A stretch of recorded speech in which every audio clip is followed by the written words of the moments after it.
It says, 1 Samuel chapter 1, starting in verse 1. Now there was a certain man of Ramathaim Zophim of the mountains of Ephraim, and his name was Elkanah, the son of Jeroham, the son of Eliahu, the son of Tohu, the son of Zuph, and an Ephraimite.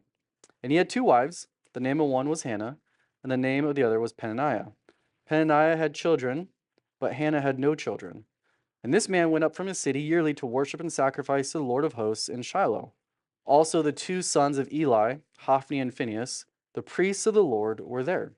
And whenever the time came for Elkanah to make an offering, he would give portions to Peninnah, his wife, and to all her sons and daughters. But to Hannah he would give a double portion, for he loved Hannah, and although the Lord had closed her womb. And her rival also provoked her severely to make her miserable, because the Lord had closed her womb. So it was year by year, when she went up to the house of the Lord, that she provoked her. Therefore she wept and did not eat. Then Elkanah, her husband, said to her, Hannah, why do you weep? Why do you not eat? And why is your heart grieved? Am I not better to you than 10 sons? So Hannah arose after they had finished eating and drinking in Shiloh. Now Eli the priest was sitting on the seat by the doorposts of the tabernacle of the Lord. And she was in bitterness of soul, and prayed to the Lord, and wept in anguish. Then she made a vow, and said, O Lord of hosts, if you will indeed look on the affliction of your maidservant, and remember me, and not forget your maidservant, but will give your maidservant a male child, then I will give him to the Lord all the days of his life, and no razor shall come upon his head. And it happened, as she continued praying before the Lord, that Eli watched her mouth. Now Hannah spoke in her heart, only her lips moved, but her voice was not heard. Therefore Eli thought she was drunk. So Eli said to her, How long will you be drunk? Put your wine away from you. But Hannah answered and said, No, my lord, I am a woman of a sorrowful spirit. I have drunk neither wine nor intoxicating drink, but have poured out my soul before the Lord. Do not consider your maidservant a wicked woman, for out of the abundance of my complaint and grief I have spoken until now. Then Eli answered and said, Go in peace, and the God of Israel grant your petition which you have asked of him. And she said, Let your maidservant find favor in your sight. So the woman went her way and ate, and her face was no longer sad. You guys can grab a seat. This is a really awesome chapter that we're going to dive into and see how far we can get through. A lot is happening, a lot that we are going to, I think, be challenged on. And let me preface it with this. Don't think that this doesn't apply to you because you are not a woman who is trying to get pregnant and is struggling in that area, okay? We're going to see some glimpses of where this is going to apply to us no matter what situation we're going through.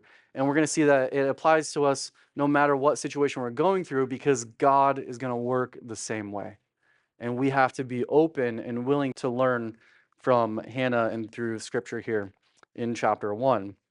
And so the first thing that we see is there is a man named Elkanah. He has two wives, right? That's already a red flag. We talked about that last time we met, how that's not good. We talked about how that equated to us.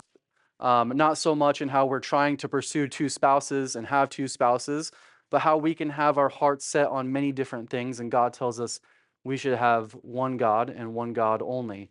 And there should be no other gods before him, right? The first commandment that we get, the first one of two commandments that we get, probably commandments. But then we also applied it to, relationships and how, we shouldn't be hopping around from person to person. And the intention of our pursuit should be to marry. And not that we are to marry the first person that we pursue, but going into it with that mindset really changes how we view the person, how we conduct ourselves, and so forth. And so if you missed that, I would encourage you to go listen to that because I think it's pretty prevalent to your age and where you guys are at and where you guys will find yourselves to be within just a couple years. So in verse 3, we see this man, Elkanah, he went up from his city yearly to worship and sacrifice the Lord of hosts in Shiloh. Also the two sons of Eli, Hophni and Phinehas, the priests of the Lord, were there. I'm thankful that we have the ability, well, one, we can worship anywhere. We know that, right? We don't have to wait to worship to come here to church. You guys know that? I think you do. It's a wonderful thing. We can worship wherever we are. They yearly had what was required of them to go and worship. Part of it was a sacrifice for atonement. Part of it was a peace offering, which was not a requirement. And that is the whole heart behind worship, anyways, is that you are not forced to worship, right? But rather you worship from the intent of wanting to, and it's something that you want to give out of the abundance of your heart. And we're going to see this is going to be like one of the central main points of this whole chapter is worship. Like this family, you see that it's the central thing within their family is that they're constantly worshiping, whether it's together or separately. We're going to see a great example when it comes to Hannah and her time of worship and when she does worship. One of the greatest, I want to say one of the greatest, a really great quote that I heard one time from a pastor. He said, this lady came up to me and said, something about the worship and service. Like, I don't like this, I don't like that, something like that, right? We're people, right? We always have something to complain about. And it's like even more so when it comes to church and things and stuff like that. So they start complaining, I don't like this, I don't like that. And he's like, you know what? That's okay because worship's not about you, right? It's about Jesus. So it's not a matter of when it comes to worship, whether it's through praise, like we just did, or in any other way, it's never about us. It's about Jesus. And it doesn't matter the situation we're going through. It doesn't matter the feelings and the emotions that we have. It doesn't matter whether we want to or not, because what we come to find out is that God is worthy of worship in all situations and all circumstances, right? He is deserving of it. And that's one thing that we're going to see here that Hannah is going to really display to us, because we can find ourselves worshiping God when it's easy. Wouldn't you agree? I mean, anything is simple to do when it's easy. Like we are willing to do something when it's easy, but are we willing to do it when it's not easy? Especially when I don't want to. That's the hardest thing. Listen, I'll speak for myself. When I don't want to do something, there's nothing you can do, there's nothing you can say to make me do it otherwise, right? I feel like I have to do it of my own accord. Well, you have to come to learn through humility. That doesn't matter if I don't want to. It doesn't matter what circumstance or what feelings I have, that God is worthy of worship. And so we're going to see Hannah not just worshiping when it's easy. We're going to see Hannah worshiping when she's in pain, when she's hurting, when she's broken. And we're going to see her be blessed by that. It's going to be a beautiful and amazing thing. And so, okay, yearly they go up to worship, sacrifice the Lord of hosts in Shiloh. Also, the two sons of Eli, Hophni and Phinehas, the priests of the Lord, were there. We're going to see Eli prominently within this chapter. We're going to see Hophni and Phinehas coming up in the next couple chapters. Hophni and Phinehas, not really. Hophni is kind of a weird name. I wouldn't call my son Hophni. Phinehas is kind of cool. But they are not good people. Not good. The Bible is going to describe them as pretty wicked, and we're going to see their demise come about. Eli himself is kind of, I don't know. He's hard to describe whether he's good or not. He's kind of in between, and his life doesn't end well either. But here, just the acknowledgement of these wicked priests here that we're going to see in the next chapter, starting here in verse 3. In verse 4, it says, whenever the time came for Elkanah to make an offering, he would give portions to Peninnah his wife and to all her sons and daughters. And so again, here Elkanah is bringing his family to offer a sacrifice. It was part of the regular worship. We don't do this. You guys don't show up with your little cute little animals, whatever they may be, and have to sacrifice them here. Isn't that kind of nice? Right? We have a different type of sacrifice. The ultimate sacrifice found in the Lamb of God, Jesus Christ, right? So no longer do literal lambs have to be sacrificed, but also there is a sacrifice on our end when it comes to worship, right? Worship means nothing if we're not giving up of anything, right? Like what is it if we're not giving up something? And so sacrifice is a part of worship. And so he brings them up. It's prescribed in the law of Moses to do this, a literal sacrifice here in verse 4. And he's being obedient to the law because the Israelites, again, they had a sacrificial system that was established.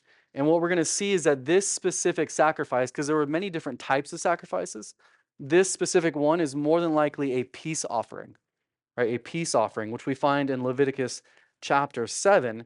And a peace offering, like I said earlier, was not something that was commanded to do. but it was often a voluntary act to show devotion and gratitude to God. So Leviticus chapter 7, it says this in verses 11 through 15. This is the law of the sacrifice of peace offerings, which they, shall offer to the Lord. If he offers it for a thanksgiving, then he shall offer with the sacrifice of thanksgiving unleavened cakes with oil, unleavened wafers with anointed with oil, or cakes of blended flour mixed with oil. Besides the cakes as his offering, he shall offer leavened bread with the sacrifice of thanksgiving of his peace offering, and from it he shall offer one cake from each offering as a heave offering to the Lord. It shall belong to the priest who sprinkles the blood of the peace offering. The flesh of the sacrifice of his peace offering for thanksgiving shall be eaten the same day it is offered. He shall not leave any of it until morning. And so we can deduce, based on just our simple logic, that they are eating after the sacrifice. And so if part of the requirement of a peace offering was to offer it as a sacrifice, but then to eat the rest of the meat, well, more than likely, then this is what their family is doing. Again, this is a voluntary sacrifice given to express thanksgiving. Sometimes it's to fulfill a vow or even to celebrate communion with God. This was different than a sin offering or an atonement, which really focused on that, the atonement part of it. Because the peace offering, it emphasizes fellowship and gratitude rather than forgiveness of sin. And so here is this joyful expression that they get to partake in. And just like us, like we go over there, we shouldn't be like, you know, like robots. It's a joyful expression from a heart of gratitude and thanksgiving. It's something that is voluntarily given up. And so annually they're required to do this, and they go to Shiloh because that's where the tabernacle is at. That's where the Ark of the Covenant was kept. Again, after they were to sacrifice, they partook in a sacrificial meal. They would eat a portion of the meat. And this is why we see here in verse 4, where it says that he would give portions to who? His wife, Peninnah, and also to her sons and daughters. And so part of this act of worship and thanksgiving was that sacrifice. But then here's this eating, and he gives unto his wives and his children. It shows his faith from Elkanah. It also shows his care. Like here is a husband who is caring for, it's a weird thing to say, his wives and children. And so Elkanah, as any man should be within their home, is the spiritual leader, a faithful man who leads them in worship, who not only sacrifices, but ensures that his family participates in this meal, because this is their connection and their worship with God. And so he in verse 5 says to Hannah would give what? A double portion. Why is that? Because she was bigger and hungrier. Isn't that why? It's probably why. No, why? For he loved Hannah. That might be even worse. How many times have we seen where a man had multiple wives and that he's loved one greater than the other? Is it every single time? Yeah. Wouldn't it suck to be the one that's unloved or less loved? Yeah, it really would. I'd rather be given double portion because he thinks I'm more hungry than I am, rather than to be more loved. Well, actually, I'd rather be more loved, but I wouldn't want to be the one that's less loved. And so here he's giving her double portion. Double portion. Well, why? He loves her, but also what's happening with Hannah? What is she going through? It says here in verse 5 that the Lord had closed her womb. So here is this part of worship that is a family worship, and he's giving portions to his wife Peninnah and also her children, which is his children.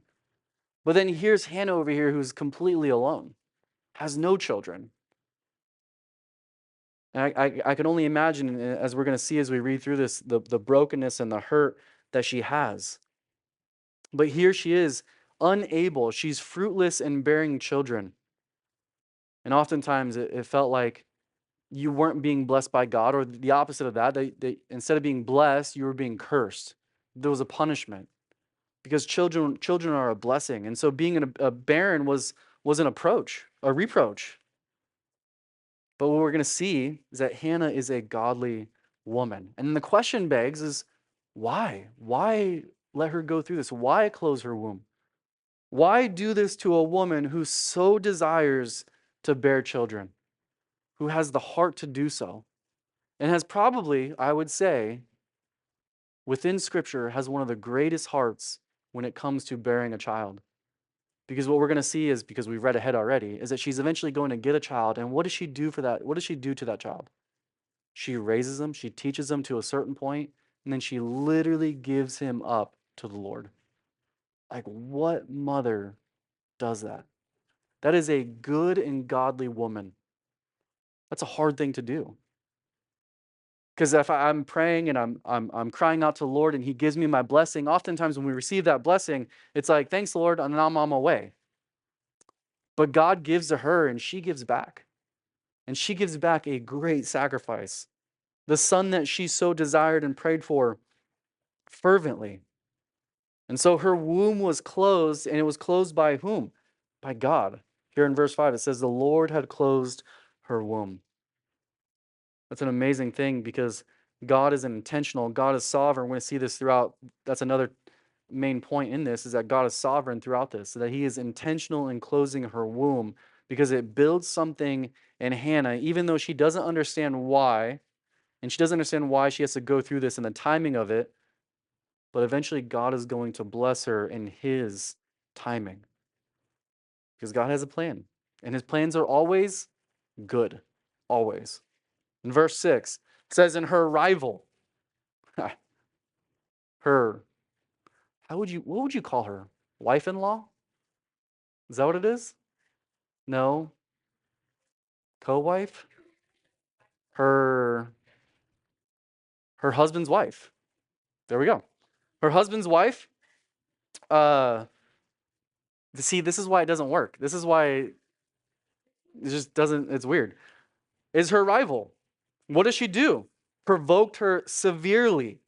To do what? To make her miserable. And why?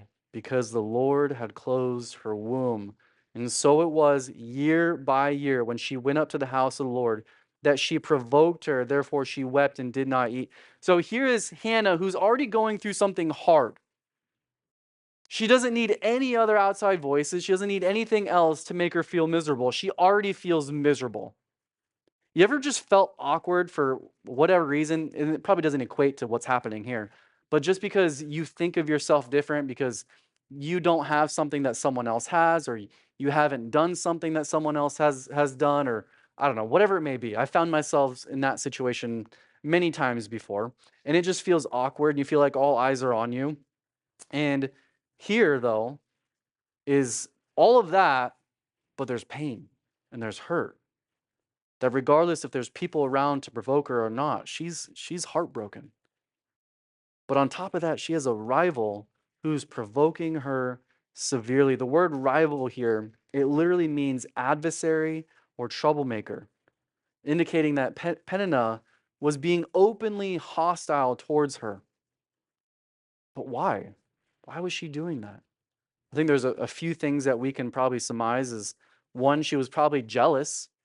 That here's the woman who has multiple children, jealous of the one that can't. Why? Because her husband loved her more. Exactly. And it was probably obvious. It's something that you can't hide. It's something that you can't disguise. That you love one more than the other, but it was also very openly seen because he gave her double portion. And so Peninnah, I think, despised and was jealous of Elkanah's love for Hannah. But also, again, culturally, a woman's value was often tied to childbearing. And since Peninnah did have children and Hannah did not, she probably also, on top of that jealousy, felt superior. Like, ha, I can, you can't, right? She felt superior. Sometimes we find ourselves feeling superior for the dumbest of reasons, right? Like, oh, I'm taller than you are, or oh, I'm faster than you are, or whatever it may be. Things that like are completely out of our control. Isn't this completely out of Hannah's control? She has no ability over this. She has no authority over this. This is all God's control. And so here, Peninnah probably feels superior to Hannah. And what happens through this provoking is it suggests that she's having this intentional emotional torment. It goes from her suffering being bad already to worse. And then the why is found here in verse 6, the end of verse 6, because the Lord had closed her womb. Here it's repeated again from verse 5, just emphasizing that Hannah's barrenness was, again, not an accident. It wasn't because of her sin. It wasn't because she was cursed. It wasn't because of any other reason, but God's sovereign plan. Now, there's many key figures in Israel's history and through Scripture that were born to previously barren women who could not have children, right? Remember Abraham and Sarah? We find ourselves in the same position.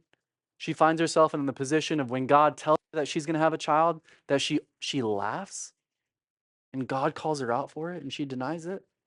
She laughed. She's like, there's no ability for me to have children. I'm past childbearing, and I'm way past it. But many key figures in Israel's history were born to women who could not previously have children. But through the working of God, through delays, through difficulties, through a time of learning to trust in the Lord and His promises, well, God then fulfills His purpose. This is what God does. And I think that's a sign for us, and we'll talk about this in a little bit, that even if it doesn't have to do with like, we're not worried about having children right now, right? And guys, definitely not, okay? So there's other things though. There's other things where we're waiting. We're in distress, but God has a perfect time, and God is sovereign. And I think we have to find ourselves at the feet of Jesus and just wait sometimes, and He will bring it about. Listen, Sarah was 90 when she had her firstborn. 90. You guys are no more than 17 years old.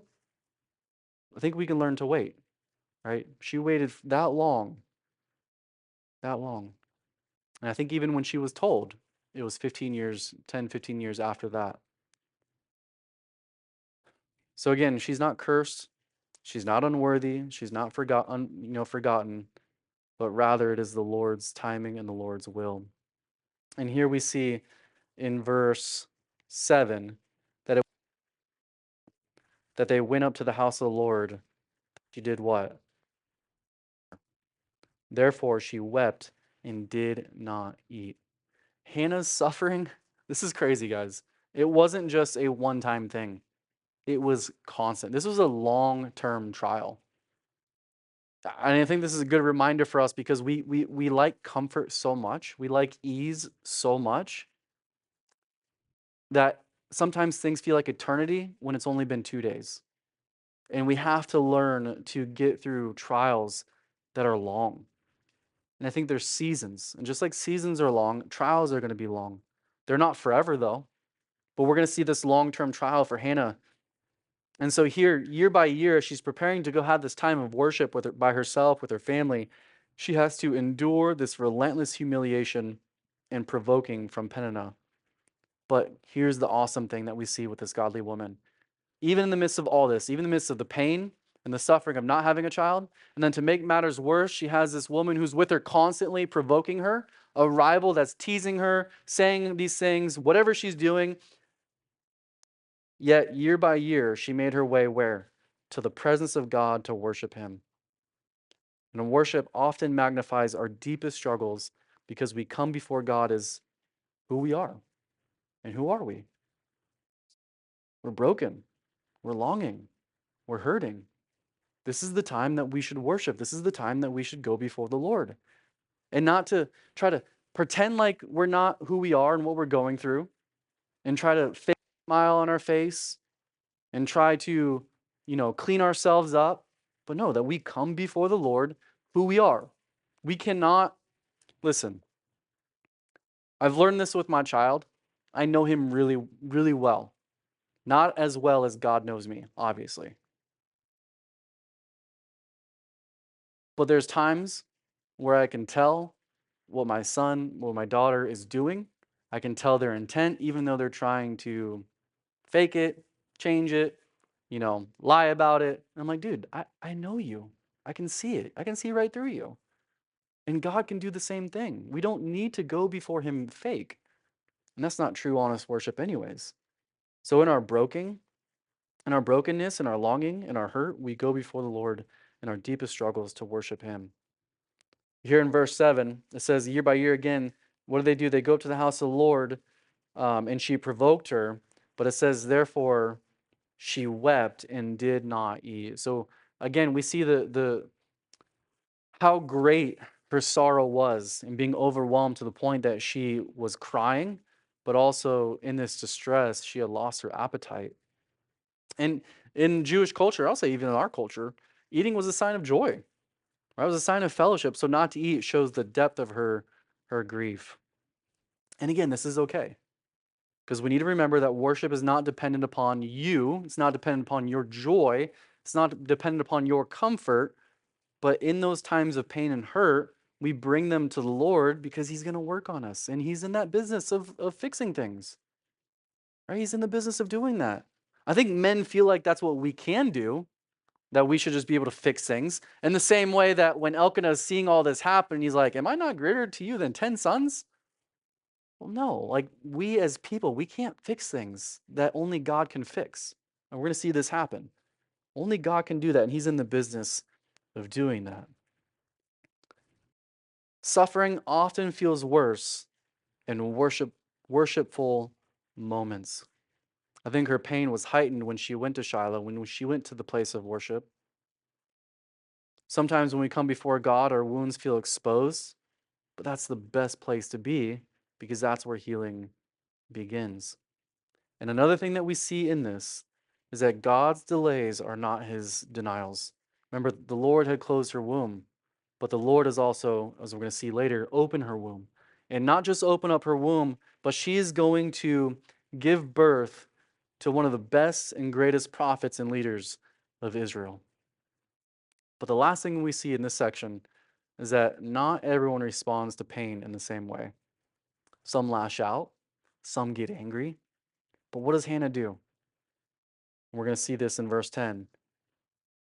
She goes to Shiloh, she worships, she prays, and she's going to seek God. She didn't let her pain, she didn't let Peninnah's cruelty define her, but she let her pain drive her closer to God. So in verse 8, Elkanah, her husband, said to her, Hannah, why do you weep? Why do you not eat? And why is your heart grieved? Am I not better to you than 10 sons? I don't think questions were questions of ignorance. Like he didn't know why. Like, really, why are you crying? Right? Like, I'll ask that question sometimes. Like, dude, why are you crying? Because I really don't know. But here he does. So it's not from a position of like, why are you crying? It's from the position of, I know why you're crying, and why you're weeping and why you're hurt, but you shouldn't be. Right? You shouldn't be. Why? Because am I not better to you than 10 sons? I think as husbands, sometimes we don't know what to say. This is not a good example of what to say. So sometimes we say dumb things. When I say husbands, let me speak for my own self. Sometimes I say dumb things. And I've come to learn. Let me say that again. I am continuing to learn when I should say something, how I should say something, and what I should say, if even at all. And sometimes it's better for us, I think, and this isn't just for husbands, it's not just for wives, I think it's for all of us. That sometimes it's better if we just don't say anything. Do you know, this is crazy, that you don't always have to fix things? And do you know that you don't always have to give your opinion? That's a shocker. Do you know that you don't always have to have advice? Isn't that great? We live in the world where everyone has to share their opinion on everything. If someone comes to you with something and you've got to say something and share your opinion on it, that's not always needed. It's rarely ever needed, to be honest. So sometimes it's better that we don't say something. Because listen, when people are hurting, words are good, but oftentimes it's not our words that they need. They don't come to us because they want us to fix it. And again, there's things that we cannot fix. God is in the business of fixing things that we cannot fix. Sometimes all they need is just compassion and understanding. This is why Paul tells us in Romans chapter 12, he says this, rejoice with those who rejoice and weep with those who weep. Because there are times I found myself in situations in life where there is nothing I can say. There's nothing. I can't fix something. You can't just say, oh, it's going to get better. That may be true, but that's not what somebody wants to hear in the moment. That's not what it's about. There's things that we just cannot say, that words can't do anything. There's things that we cannot fix of our own accord. And I think this would have been a perfect time, as Elkanah gives us the example of what not to do, even though I think he was well intentioned in what he was trying to do. I think because he loved her, obviously, right? But his question suggests that he probably didn't fully understand the weight of her longing for a child. He knew that she was hurting, but he didn't understand the gravity and the weight of it. He wasn't in that same position. But again, even though he was well intentioned, because I think he loved Hannah, or I know that he loved Hannah deeply. And so here we have Peninnah who mocks and is trying to provoke Hannah. But here then we have a husband who's trying to comfort her. Does he do well? No, but he's trying. He's well intended. He's seeking to comfort her. He gives her double portion. He's showing his affection and care. And just like any husband and wife, we learn our spouses through time, through observation, through failures. And so I think if this were to happen again, I think Elkanah, through his love and his desire to comfort her, would probably do it a different way and do it better the next time. So again, I think he had the right intention, just not well done and executed. Again, love doesn't always solve deep emotional pain. Elkanah loved her. He loved her dearly. But his love couldn't replace the longing that was in her heart. And even the strongest of relationships that we find here on earth can't heal the wounds that only God can heal. So again, your opinions don't matter. But also you need to remember, you need to find yourselves not going to people to try to get them to fix your hurt and your pains. But only God can do that. Go to him, as we're going to see Hannah do. Again, people, no matter how well intentioned, cannot always fill the void that only God can fill. I think we can love as humans, and we can do the best of our ability. We can, again, rejoice with those who are rejoicing and weep with those who weep. But God is the one who invites us to bring our burdens and our cares to him, right? Matthew chapter 11, verses 28 through 30 says, as Jesus is speaking, come to me who labor and are heavy laden, and I will do what? Give you rest. He says, take my yoke upon you and learn from me, for I am gentle and lowly in heart, and you will find rest for your souls, for my yoke is easy and my burden is light. So we bring that pain, we bring that brokenness, we bring the heaviness of whatever we're bearing. Don't bring it to people. Bring it to God. He says again, my yoke is easy and my burden is light. In verse 9, Hannah arose after they had finished eating and drinking in Shiloh. Now Eli the priest was sitting on the seat by the doorpost of the tabernacle of the Lord, and she was in bitterness of soul and prayed to the Lord and wept in anguish. She had been silently suffering to this point, but now she decides, as we're going to see as we read here, to take her grief directly to God in prayer. This shows us that faith doesn't just ignore pain, but it brings that pain to the one who can heal it. She does that. Philippians 4 says this in verses 6 and 7. Be anxious for nothing, but in everything by prayer and supplication with thanksgiving, let your requests be made known to God. And what's going to happen? The peace of God, which surpasses all understanding, will guard your hearts and minds through Christ Jesus. So the question, the challenge for us is, where do we turn in distress? Where do we turn when our heart is heavy and broken and hurting? When life just feels overwhelming for whatever reason. Again, this doesn't apply to you as a woman trying to bear a child, but you can find yourselves in the same position of brokenness. Maybe someone's provoking you, a rival, whatever it may be. How do we try to handle it? Do we try to handle it alone? Do we take it to other people? Or do we bring these burdens to God? And so Hannah is teaching us here that prayer is not just a ritual. It's not just a prayer before we eat food, but it's actually a place of deep and personal connection with God. You have a God who hears you, who is available 24/7. And on top of that, not only does he hear you and he's available, but he cares for you. He cares for you. Like we could bring our issues to people. You could bring your issues to your friends and you can try. Maybe they're not available. Maybe when you do talk to them, they're not understanding completely what you're trying to communicate. They're not going to relate to it because they haven't gone through it. And then maybe at the end of it, they just don't have a deep care for it.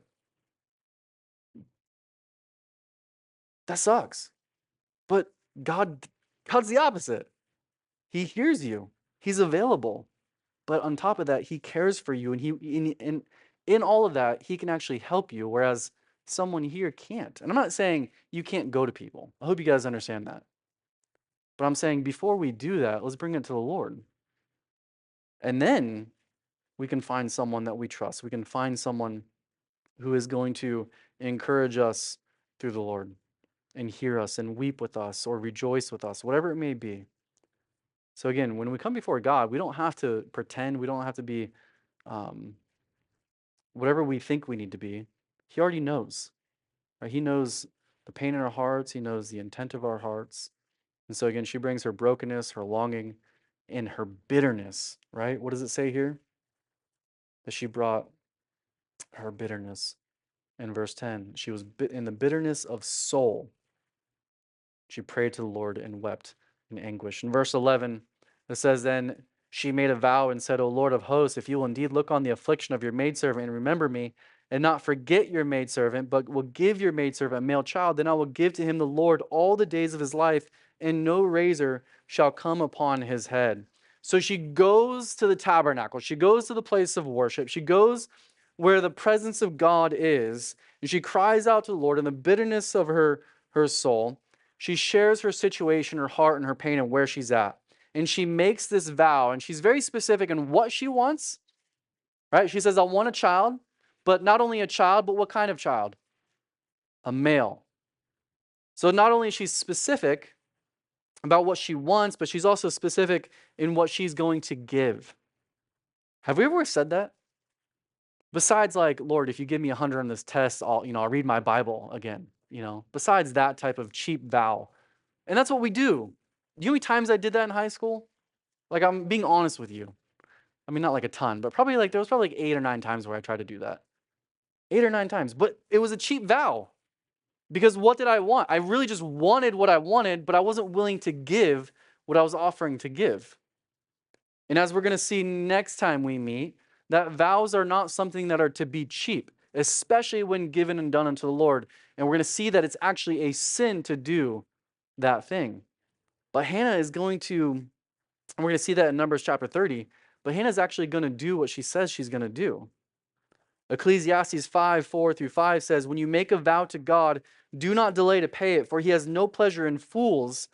Pay what you vowed. Better not to vow than to vow and not pay. So she makes a vow to, if she were to receive this son, that she would give him to the Lord and unto his service. Vows were considered binding promises, and again, breaking them were a sin. So if you find yourself in that position of like, whatever vow you're trying to make, don't make it cheap. Don't make it just because you want to receive something. The Lord knows your intent. I think the Lord really knew Hannah's heart, that she had this real desire for a son, but she was also real and genuine in saying, if you do give this to me, I will give him back to you. And how many times have we ever done that? Where God has given us the desires of our heart, but then we've walked away. Maybe we thanked him, but have we really sacrificed anything to give back to him? Because that's what it's all about. Our time of worship is to give back to him. And he is a God who gives. What's the greatest gift he's given us? I guess there's a lot of them. Jesus, right? But through Jesus, we have new life. We have life. And then God says, look, if you want to follow me, take up your cross, right? Sacrifice yourself to give something up, that God gave us life and we're to give it back to him. That's worship. And so we see this really, really well done by Hannah, because I think she was a godly woman who knew who God was, and she acted according to that. She loved him in return. She turned to him. She shared her heart. She was obedient. She did all the things that we are, as Christians, should find ourselves doing.